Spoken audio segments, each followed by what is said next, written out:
We have all been there. You want to learn something and you think, the best way to get learning is to watch a tutorial on YouTube. And you do so, and that may be right, but then you watch a second tutorial, a third tutorial, a fourth tutorial, and welcome to tutorial hell.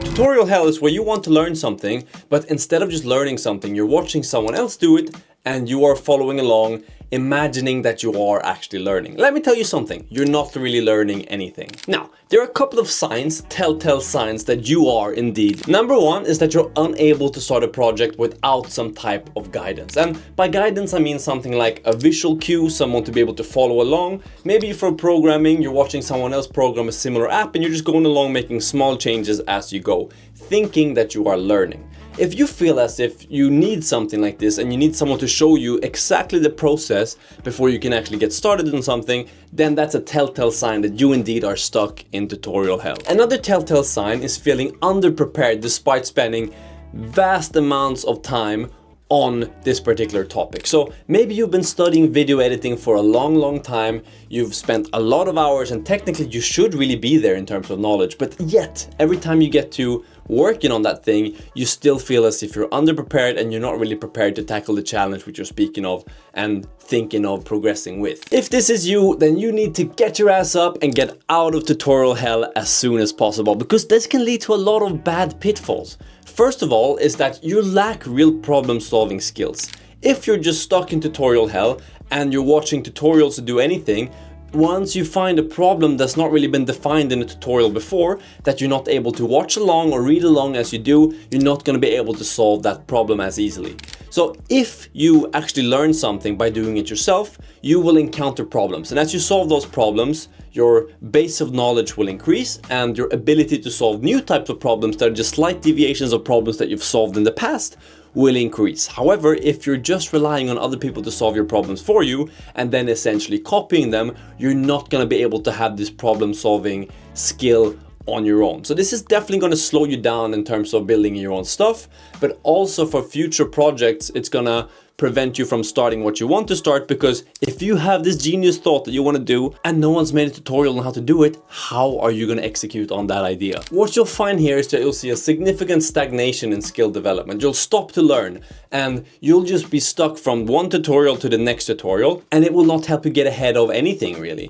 You'll be stuck watching tutorials and you'll be stuck one step behind everyone else, because the people who you're watching do the stuff that you want to do are already going to be doing it and you're going to be playing catch up. This is going to start to take a mental toll on you, knowing that, okay, I'm building this image of myself where I am a programmer, where I am a video editor, where I am this, where I am that, but in reality you're really not. You're just a professional copier. Now, this might sound harsh, but trust me, there's a way out of tutorial hell. And I'm going to tell you this, and it's going to be pretty self-explanatory. The best way out of tutorial hell is to get started with something small. And now, if you've been building complex things but while watching someone else, the best thing you can do is to dumb this down as much as possible. So this may involve, for example, if you're programming, may involve something as simple as building a task management app where you just can enter a task, enters into a list, and then you can complete or uncomplete that task. It may be something as simple as just building a simple UI in Flutter or something along those lines. And the simpler you can start here, the better. And challenge yourself. You have to do this to begin with without any help at all. To begin with, you have to learn how to set up the environment, how to prepare for the type of skill that you wanted to do. Maybe you want to set up a video editing project. Maybe you want to set up a Flutter mobile app coding project. Maybe you want to do something completely different. But your challenge is to set this up without any external help whatsoever. The second of this is to tackle the simplest things that you already know. So after watching all of these tutorials, you're bound to have picked up something. What you want to do here is that you want to start with the simplest thing. So for me in the beginning of coding, this was to make a button that's clickable and then that will print out a string in the terminal for you. So you make a UI button, you click that string, you write the onPressed function, and then it prints this particular text into the terminal for you. Something as simple as this. And after this, you progress to the next level. And then you just add a little bit of difficulty. You increment it slightly every day, every week, every month, but just to the point where you're making some progress, and progress that is natural to you. And now, this is not to say that if you struggle or if you run into an obstacle which you're unable to solve, that you shouldn't look for help. No, you definitely should, but this is where you look for help. You look for help after you've found an issue which you cannot solve on your own. You don't get the solution, copy it and make it, but rather you run into the problem and you do the research and you do the finding in order to be able to solve that problem. And this is the only real way to get out of tutorial hell.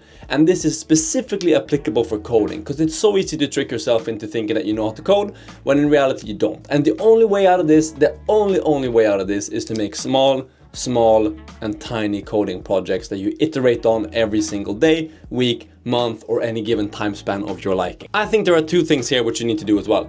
Number one, you need to set some clear goals. And a clear goal could be something like a timeline, stating that by this day I want to be able to build this app, by this time I want to have this app built, or I should be able to build this type of feature using only my brain in this short period of time. And an interesting hack here is to just turn off your internet. Put your laptop in flight mode, see how long you can keep it in flight mode while still building, without any connection to the internet or any ability to look for any help, and try to achieve these goals that you set for yourself while using this little trick. Now, this is also where you're gonna need to persist. You will inevitably run into problems that you're not gonna be able to solve in the first go, second go, third go. Hell, I've had so many nights where I've just been like, okay, I'll tackle this tomorrow. I'll probably be able to figure it out tomorrow. But no, I wasn't able to figure it out the day after, or the day after that, or the week after that.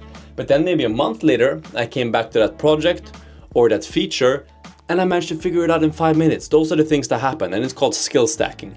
Every skill that you know now and every skill that you added to this stack of your skills is gonna make the skills underneath that skill more valuable. So if you, for example, is pretty good at architecture design, or if you're pretty good at building UI, if you then learn about, for example, Firebase or Cloud Functions, now we're talking app programming here, and if you learn about those skills underneath are gonna become more valuable, because you're gonna have a better, deeper understanding on how you can combine those skills and make that something more useful than it would be on its own. So as you add more skills and as you're able to solve more problems, that's gonna create schemas in your mind that are gonna allow you to solve other problems that look similar to this problem more easily in the future. I think last one is a pretty good one, is to join a community. That could be my WAP community, for example, that you'll find a link to down below, but it can be any community. It could be something on Stack Overflow, it could be a Discord, it could be a local physical programming meetup or video editing. I'm just using those two examples because that's what's the most relevant to me, but it could be any type of community, because here you're going to be able to ask real people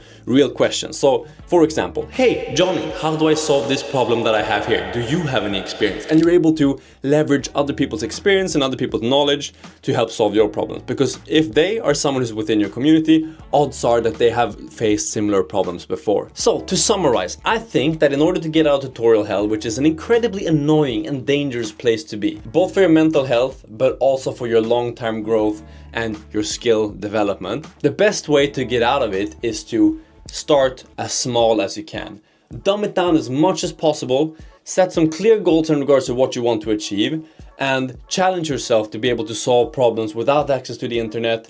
Join a community, set some clear goals on the types of features and functions that you want to be able to do, and get the hell out of tutorial hell. Now, if you want some help to actually build some real projects and get out of tutorial hell, then you can hit me up in my community down below. You'll find the link there. It's completely free of charge. You can also subscribe to this YouTube channel. It's also completely free of charge. It's a bargain. And if you want to see more videos like this, let me know down below, and I will see you in the next one. Peace.